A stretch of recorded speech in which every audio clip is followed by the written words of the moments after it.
First, let me say good afternoon, everybody. I'm glad you all could make it.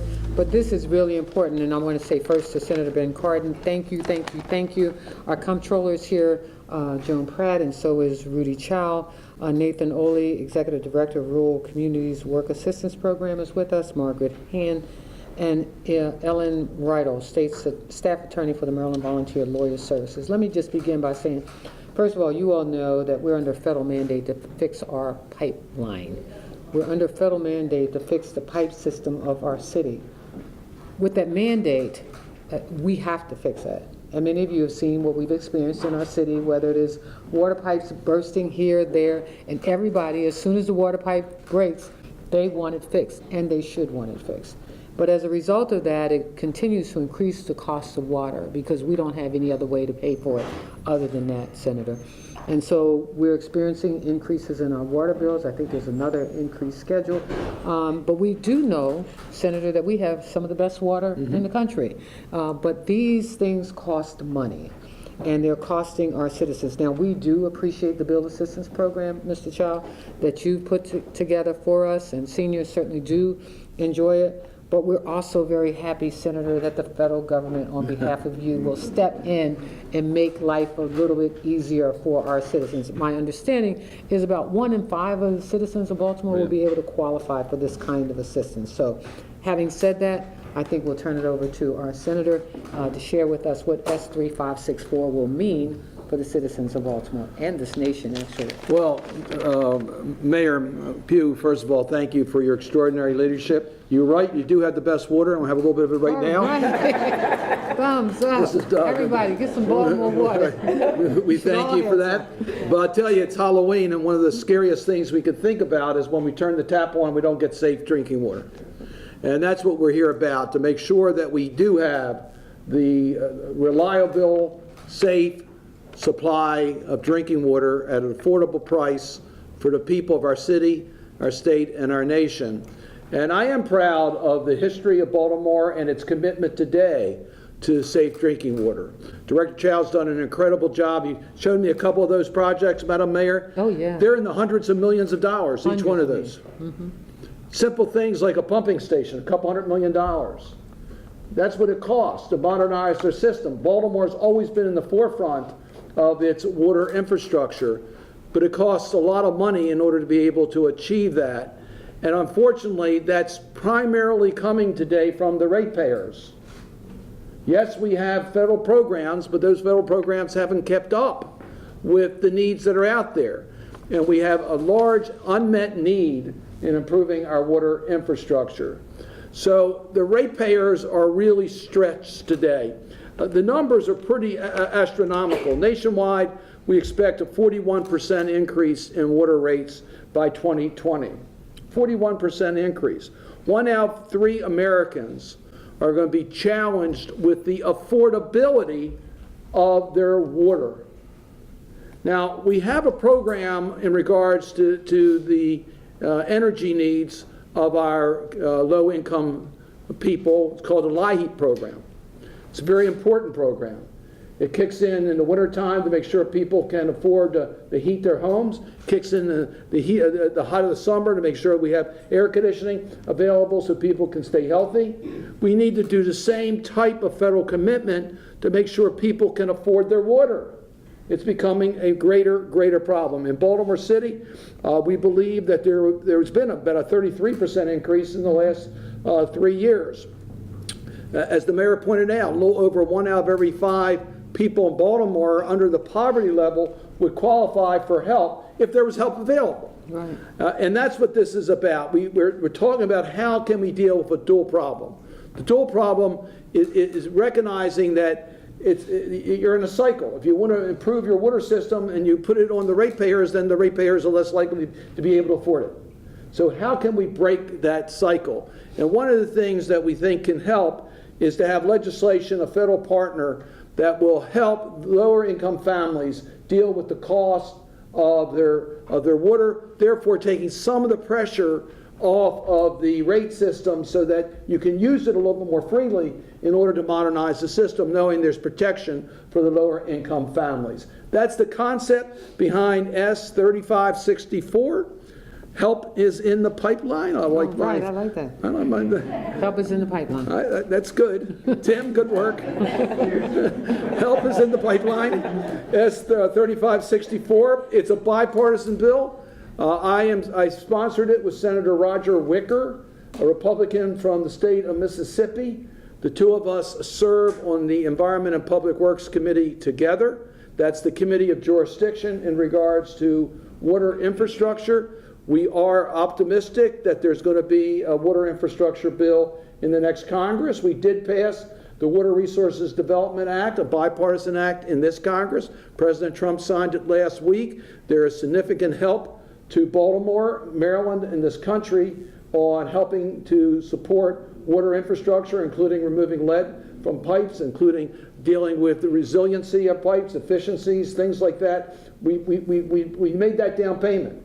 And I know that really you'll find ways in which to use those funds effectively here in Baltimore. I have no doubt about that. But what this bill does, Madam Mayor, it sets up 64 pilot programs around the country. Half in regards to drinking water, half in regards to how we treat wastewater. Both are important. How we deal with wastewater is critically important to our environment. We know that very well with the Chesapeake Bay here in our region. Of course, how we deal with dealing with safe drinking water is a matter that we should never take for granted. We really need to make sure that people can afford the water that they need for their life. It gives some flexibility to the utility companies. We let the utility companies leverage this. The concept is that we'll put federal dollars up, but we want to leverage it. And the qualifications, quite frankly, is that you must have at least 20% of your population below the poverty level for the purposes of this program. Baltimore would qualify for that, but we do expect that the utility companies could supplement that, so to provide even greater help through the requirements for leveraging the federal participation. You must have a need for infrastructure modernization. As the mayor pointed out, Baltimore's under a consent order. They're clearly qualified. So Baltimore would qualify for one of these grants. What we're excited about is that there's a lot of discussion between Democrats and Republicans for a major infrastructure bill in the next Congress. Mm-hmm. Yes, there's a lot of conversation about the transportation infrastructure needs, which we desperately need in this country. Make no mistake about it. I can tell you, as a person who lives in Baltimore and commutes to Washington, we need help in transportation infrastructure. But we also want to make sure that water is part of that debate. We have found creative ways to try to help. The WIFIA program, I was talking to the director about that, and Baltimore is going to qualify for a WIFIA funding, which is where we leverage some of the revenues that come in from water. The Water Act will expand the opportunities, but we need to look for creative ways to deal with these needs. Baltimore has these needs and would qualify for these grants. I particularly want to acknowledge many outside groups that are here. May Stevens, my staff person for this, right there in the corner, has been very successful, Madam Mayor, in recruiting a large number of groups throughout the country that are on board and ready to go to work, ready to make those calls. You can wait till after next Tuesday because people are predisposed on other issues. But after next Tuesday, let's get on, let's use our connections to tell people there's the bill out there, let's co-sponsor it, let's get some more signatures on it, let's make sure it is part of the equation on the next infrastructure bill that passes the United States Congress. I am very optimistic about it because the need is there. I'll just leave with this one story. Madam Mayor, I've been doing some ground politics during this time of the year. A lot of neighborhoods in Baltimore, knocking on doors, doing things like that. And people are very proud of living in Baltimore. They know the challenges we have. And they recognize that this is a challenge that we need to deal with together. So this is an area where I really do believe we can help the people of Baltimore and this nation on the affordability of quality of life, including safe drinking water. That's every household should have access to clean, affordable water. This bill will help us go a long way in reaching that goal. And with that, let me turn it over to Rudy Chow, the outstanding director of the Department of Public Works. Yeah, let the comptroller say a few words. Joan Pratt, our outstanding controller. Before she gets started, May, I want to say thank you as well. And I also want to say again to Ben, we went up on the Hill, we had conversations about water, our city's infrastructure needs, and I just want to say thank you so Right. much. You're always And listening. Baltimore has really been, we've been using the mayor as an example, and what Baltimore has done. Baltimore is meeting the challenge, and it's extremely difficult. And you got a great team here, and the controller's doing a great job. We need to reinforce what you're doing, and this legislation would help. Thank you, sir. It is a privilege for me to be here today for the announcement of this legislation that will help our most vulnerable citizens. And I am confident that this pilot program proposed through this legislation will connect our citizens to the aid and support needed to combat increasing water rates. Affordable access to water is vital for the health as well as the infrastructure and replacement and maintenance. Programs that offer financial assistance are a lifeline to customers who face cut off and even possible loss of their homes. With the steadfast commitment of Senator Cardin, elected officials, and community leaders, we come together with a shared responsibility to better our community. In an effort to ensure a better future for all of us, this legislation is evidence that our ability to address the challenges that face us as a city, state, and nation. Thank you. Thank you so much. And now I'll call on the infamous Rudy Chow, head of our Public Works Department. Thank you, Madam Mayor. Thank you, Senator. I'm extremely pleased and excited with this water affordability bill introduced by Senator. Now, making water affordable is not just a local issue, but a national issue. Like many other cities, Baltimore City has more than 20% of its population living at or below federal poverty level. Now, paying for household essentials is a daily struggle for many of these families. At the same time, the need to reinvest in our aging water infrastructure is greater than ever. The Baltimore system, on average, is approaching the century mark. Many other older cities across the country have similar challenges. Yet, we also have required to meet stricter environmental and public health mandates. Now, both of these are very expensive. For more than a decade, we have needed annual water rate increases, and the upward pressure continues in the near term. These increases hit our most vulnerable customers the hardest. Senator Cardin has been successful in generating bipartisan support for water infrastructures. He has helped with the state revolving loan funds, the new WIFIA loan, which we were very fortunate to get qualified for $200 million, and other funding mechanisms. Now, all of these, which we in Baltimore uses extensively to support our capital improvement program. However, our customer expects us to recognize their financial limits by offering meaningful assistance program. While assisting with water bills does not solve the multitude of challenges that a low-income family face, our department has attempted to reach out to our customers with assistance program, including assistance program for the senior, for the low income, the hardship program, and of course payment plans for those who are in need. Now, these are meaningful assistance programs, but the need remains great. Senator Cardin's Low Income Water Customer Assistance Program Act of 2018 could not have come at a better time. It provides both large and small communities with a significant number of low-income households the opportunity to develop and offer a water assistance program tailored to their population's needs. And it is backed by a 5-year funding commitment from the federal government, so it will last for a while. What a great way to support innovation and test a new generation of water bill assistance programs. This is why I strongly support this legislation, knowing that many water utilities across the country feel the same. I'm a board member of National Association of Clean Water Agency and the Association of Metropolitan Water Agencies, as well as committee chair for the Water Environment Federation. As such, I'm happy to report that all of these national professional organizations, among many others, wholeheartedly support Senator Cardin's bill. We also have representatives here today from 2 of our local advocacy group, the Pro Bono Resource Center of Maryland and the Maryland Volunteer Lawyer Services. These organizations do great work with our low-income communities. I respect their dedications and appreciate all the guidance that they have offered to me and my agency.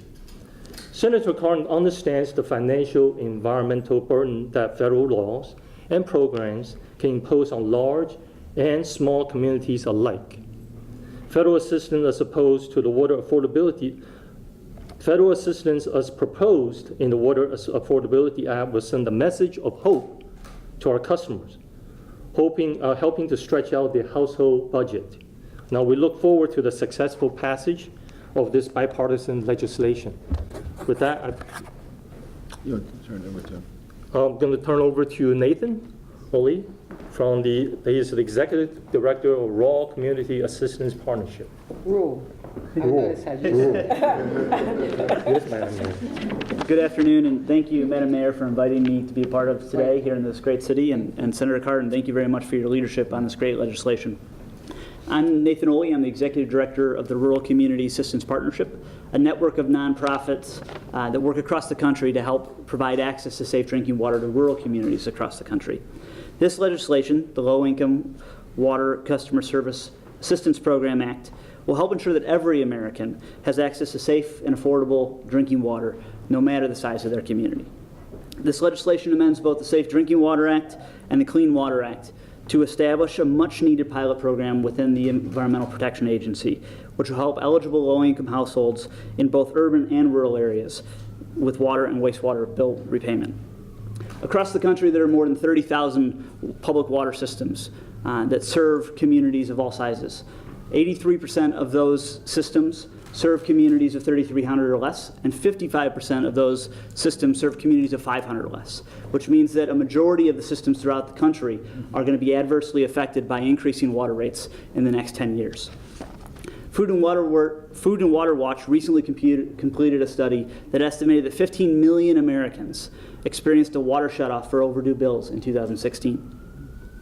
That means almost 1 in 20 households in every utility experienced water shutoff in that year. It's an issue that is not going away as we look at the outstanding debt obligations and outstanding infrastructure needs and improvements that need to be happening across the country. AWWA, the American Water Works Association, estimated that $1 trillion in infrastructure improvements just on the water side alone are going to need to happen over the next 20 years, which means that there's going to be an adverse impact on those customers that are going to have to pay the rates to sustain those infrastructure improvements. These issues hit distressed families the hardest. The lowest 20% of wage earners across the country are estimated to pay up to 1/5 of their monthly expenses on their water or wastewater bills. It's an incredible burden for communities and for individuals that are struggling to pay monthly rent, monthly utility bills. And so it's going to be really impactful to have a program like this that are going to assist those families specifically in ensuring that they can have access to safe and affordable drinking water. I want to take a quick moment to recognize Gene Holloway. Gene works here in Maryland as well as Delaware to serve rural communities across those states and ensuring that they get access to safe drinking water. So I want to thank Gene for everything she does on a daily basis and the more than 200 RCAP members across the country that are doing that work. Finally, I would like to thank Senator Cardin for his tireless leadership, not only on water issues, but infrastructure issues across the spectrum. We are proud to stand with you and with a number of other organizations to support this legislation and other infrastructure legislation that you've been pushing for years in your tireless service. So thank you. Appreciate that. With that, I think we're going to have Ellen Rydell. Did we say that Yeah, correctly? Ellen Ryle, Maryland Volunteer Lawyers Service. Thank you. Thank you. Senator Cardin, Mayor Pugh, Director Chow, and Comptroller Pratt, thank you for the opportunity to speak on behalf of Maryland Volunteer Lawyers Service and all the clients that we serve. My name is Ellen Riedel, and I'm a staff attorney for the Housing and Consumer Project at the Maryland Volunteer Lawyers Service, or MVLS. MVLS is the oldest and largest provider of pro bono civil legal services to low-income Marylanders all across the state. MVLS became involved with water affordability issues through our work in tax sale, beginning in 2013. In addition to the legal clinics we do, giving advice to homeowners in danger of tax sale, in partnership with the Pro Bono Resource Center, whom you'll hear from next, we also provide individual representation for tax sale and water bill issues. We recognize that local governments and water utilities need revenue and need more revenue to rebuild and maintain our water infrastructure. However, continuing rate increases are leaving behind the residents who can't afford them. The patchwork of discounts that are already available are just inadequate to address the needs of many of the customers across this state. Some of our clients with limited income are forced to choose between essentials like food, medicine, and water. We need a better system to ensure those people don't fall through the cracks, people like our clients. And I just have a few client stories I'd like to share with you to illustrate the importance of this legislation. There's James, who is a veteran and came to MVLS because his water bill had gone from about $180 per quarter to over $500 a quarter. At times, his water bill reached $800. An MVLS volunteer attorney determined that late charges were added to the bill every time he paid late, which was often because his household survived only on Social Security and a small VA disability benefit each month. Our volunteer worked with DPW to remove some of the late charges and enroll him in the affordability discount programs that were available at the time. If not for these programs, he and his household might be without water or might have lost their home to tax sale. For some, water is still unaffordable even after receiving assistance. Betty, another of our clients, is 76 years old. She came to MVLS in 2017 with an almost $50,000 water bill because of a leak in her property. Once the leaks were repaired, our volunteer attorney worked with DPW to adjust her bill. After the final bill adjustment, she still owed $10,000.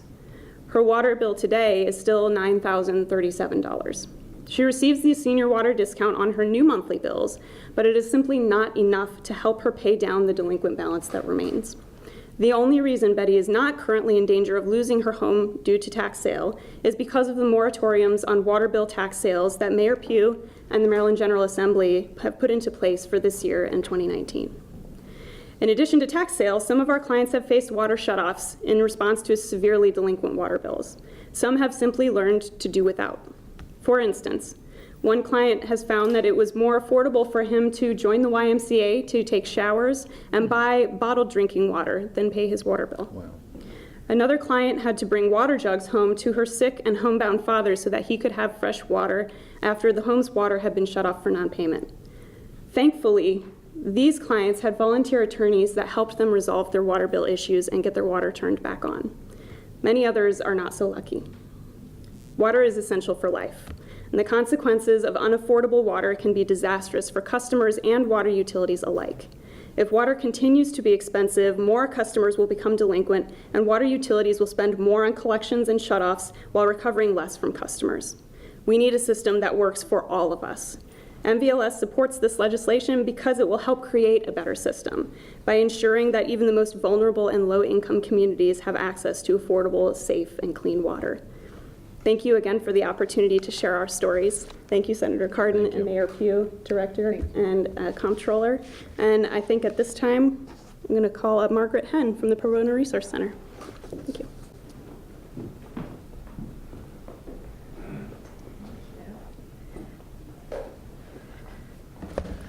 All right, good afternoon. My name is Margaret Henn. I am the Director of the Home Preservation Project at the Pro Bono Resource Center of Maryland. The Pro Bono Resource Center, first of all, would like to applaud Senator Cardin on the introduction of this legislation. We are very excited about what this may be able to do for the citizens of Baltimore. As the cost of water in this city has more than doubled in the past 8 years, water bills have simply become unaffordable for many of Baltimore's lowest income citizens. The Pro Bono Resource Center, along with other advocates, have been working with DPW for several years on a task force about the challenges faced by low-income water customers. One of the primary challenges that has come up again and again is the fact that DPW does need to comply with their federal consent mandate to upgrade the water system for the good of the system and the environment, but they're also committed to providing programs to low-income residents and providing the basic necessity of safe, affordable drinking water to these residents. It is hard to balance these two things, and I think that this bill will make great strides towards doing that. At the Pro Bono Resource Center, we are the pro bono arm of the Maryland State Bar Association, and we work with volunteer attorneys in the Maryland legal services community to serve those in need. One of the ways that we do this is through engaging these attorneys to work with clients with delinquent water bills. In the past year, we worked with over 100 of these clients, and many of them were seniors and those on a fixed income. As their utility costs continue to rise each year, they have to pull money away from other parts of their budget, like medication and mortgage payments, in order to keep their water on. In Baltimore, the stakes are particularly high for these struggling seniors because an unpaid water bill can also lead to a person losing their home to tax sale foreclosure. As Ellen mentioned, one of the initiatives that we work on together is our tax sale prevention clinics, in which we've seen 450 clients over the past 4 years, and over 80% of these clients have attended these clinics due to unpaid water bills and were in the tax sale process at risk of losing their homes. So we are extremely excited about the possibility of federal funding to support a program that is vital in making water bills more affordable for low-income residents and allowing the city to take the necessary steps to protect our water infrastructure and the environment. So thank you again for the introduction of this bill. I think that's everybody. Did you want to say? Well, first, again, let me thank all our participants. It's clear this is a national issue. We know that we have rural communities in Maryland that are challenged on the costs of their water bills. I've visited some of the very small communities that have had to use at times bottled water because they couldn't modernize their infrastructure. We've had some real challenges, for example, in Smith Island, dealing with the water issues there for a small community. So this is a national issue. And I'm glad you told us about some of the real hardship stories. I hear about that frequently. People are deciding whether they can afford water today. That is unimaginable in the United States. Filling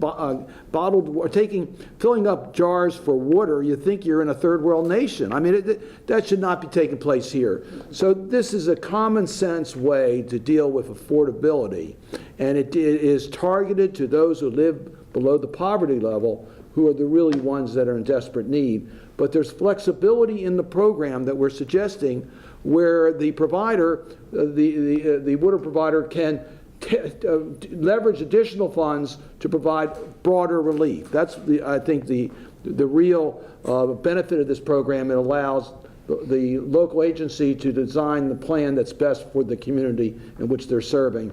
And we know that Baltimore is one of those communities that has that ingenuity and has that way of doing things right and would clearly qualify for one of these grants. Thank you all very much. I'll be glad to answer any friendly questions. It is Halloween, remember. Well, again, Senator, we'd like to say thank you, and to all of our speakers, thank you, and for all the support that you've given us over the years. And I think we have made some strides in terms of what we should be doing to assist our community in being able to afford and pay their water bills.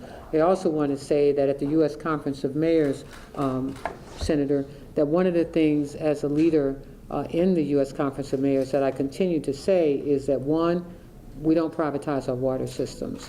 And the reason I say that, and I've said this often, is when somebody wants to buy something, you ought to ask how much it's worth. The other thing is that it belongs to the public, and we must keep it a public entity.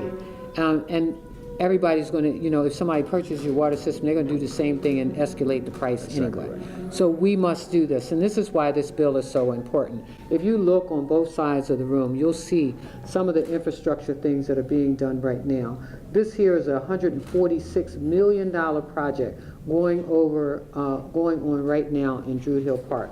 It will take till 2022 to complete this project. The first thing we're doing here is making sure that we maintain clean drinking water. And then you see a wider promenade, new amphitheater, new green space, landscaping, new lighting, which we believe will help to make a stronger community. Similar is going over in Ashburton, where we're protecting our water by putting our water into containers that will help us to maintain clean water. So again, I just want to say thank you. This will go a long way. It is help.